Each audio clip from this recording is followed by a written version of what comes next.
Hello friends, welcome back to my channel Suma dot Chumi. So ಇವತ್ತು ನಾನು ಒಂದು ಒಳ್ಳೆ ಸುಭಾಷಿತದ ಬಗ್ಗೆ ಮಾತಾಡೋಣ ಅಂತ ಹೊರಟಿದ್ದೀನಿ.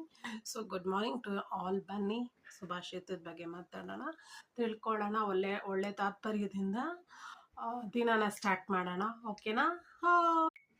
ನಿಮಗೆ 3 ಹೊತ್ತು ಊಟ ಇದ್ದು, ಮಲ್ಕೊಳ್ಳೋಕ್ಕೆ ಜಾಗ ಇದ್ದು, ನೆತ್ತಿ ಮೇಲೆ ಒಂದು ಸೂರಿದ್ದು, ಇದೆಲ್ಲ ಫೆಸಿಲಿಟೀಸ್ ನಿಮಗಿದ್ರೆ ಅವಾಗ ನೀವೇ ತುಂಬ ಶ್ರೀಮಂತರು. ಕಷ್ಟಗಳು ನಮಗೆ ಯಾಕೆ ಬರುತ್ತೆ ಅಂದ್ಕೊಂಡ್ರೆ, ಈ 3 ಫೆಸಿಲಿಟೀಸ್ ಇದ್ದರೆ ನೀವೇ ಶ್ರೀಮಂತರು. ನೆನ್ಪಿಟ್ಕೊಳ್ಳಿ, ಈ 3 ಫೆಸಿಲಿಟಿ ನಿಮಗಿದ್ರೆ ಭೂಮಿ ಮೇಲೆ 75% ಶೇಕಡವಾರು ನೀವೇ ಶ್ರೀಮಂತರು. ಏನಂತೀರಾ ಅಲ್ವಾ? ನಿಮಗೆ ನಿಮ್ಮ ಜೋಬಲ್ಲಿ ದುಡ್ಡಿದ್ರೆ, ನೀವು ಬೇಕಾದ ಕಡೆ ಹೋಗುವಂಥ ಸಾಮರ್ಥ್ಯ ಇದ್ದರೆ, ನೆನ್ಪಿಡಿ, ಭೂಮಿ ಮೇಲೆ 18% ಶೇಕಡವಾರು ಸೌಲಭ್ಯ ಇರೋ ಶ್ರೀಮಂತರಲ್ಲಿ ನೀವೇ ಮೊದಲಿಗರು.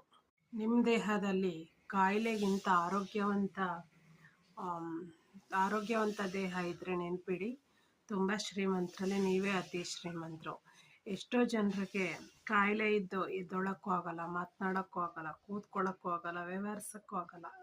ಸಾವು ಕಣ್ಮುಂದೆನೇ ಇದ್ದರು, ದಿನ ಅವ್ರನ್ನ ಅಣುವಾಗಿ ನುಂಗ್ತಾ ಇದ್ರು ಅವರು ಏನು ಮಾಡುವಂಥ ಪರಿಸ್ಥಿತಿಯಲ್ಲಿ ಇರ್ತಾರೆ. ಏನಂತೀರಾ? ಸೊ ನಿಜ ಅಲ್ವಾ? ಆರೋಗ್ಯ ನಿಮ್ಮ ಕೈಲಿದ್ರೆ, ನಿಮ್ಮ ದೇಹದಲ್ಲಿ ಯಾವುದೇ ರೋಗ ಇಲ್ಲದೆ ಆರೋಗ್ಯವಂತರಾಗಿದ್ದರೆ ನೀವೇ ಶ್ರೀಮಂತರು ಅಲ್ವಾ? ನೀವು ಈ ವಿಡಿಯೋನ ಕೇಳಿಸ್ಕೊತಾ ಇದ್ದೀರಾ, ಅರ್ಥ ಮಾಡ್ಕೋತಾ ಇದ್ದೀರಾ, ಕಣ್ಣಾಡಿಸ್ತಾ ಇದ್ದೀರಾ ಅಂದರೆ, ನೆನಪಿಡಿ, ನೀವೇ ಶ್ರೀಮಂತರು. ಈ ಭೂಮಿ ಮೇಲೆ ಅದೆಷ್ಟೋ ಜನ ಕೇಳಿಸ್ಕೊಳ್ಳೋಕ್ಕೂ ಆಗದೆ ಮತ್ತು ನೋಡೋಕ್ಕೂ ಆಗದೆ ಆ ಥರ ಒಂದು ಪ್ರಾಬ್ಲಮಿಂದ, ಡಫ್ ಆ್ಯಂಡ್ ಡಮ್ ಪ್ರಾಬ್ಲಮಿಂದ ಬಳಲ್ತಾ ಇದ್ದಾರೆ. ಆದ್ದರಿಂದ ಈ ಒಂದು ಪುಣ್ಯವನ್ನು ಪಡೆದುಕೊಂಡಿರುವಂಥ ನೀವೇ ಶ್ರೀಮಂತರು.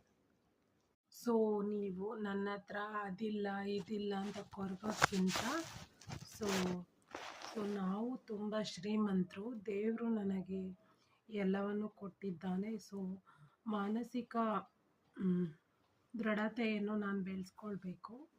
ಸೊ ನಾನು ಜಗತ್ತಿನಲ್ಲಿ ಅತ್ಯಂತ ಶ್ರೀಮಂತ ವ್ಯಕ್ತಿ ಅಂತ ನೀವು ಅಸ್ಯೂಮ್ ಮಾಡ್ತಾ ಹೋದರೆ ಪಾಸಿಟಿವಿಟಿ ಇನ್ಕ್ರೀಸ್ ಆಗುತ್ತೆ. ಹಾಗೆ ನಿಮ್ಮ day to day life improve ಆಗುತ್ತೆ.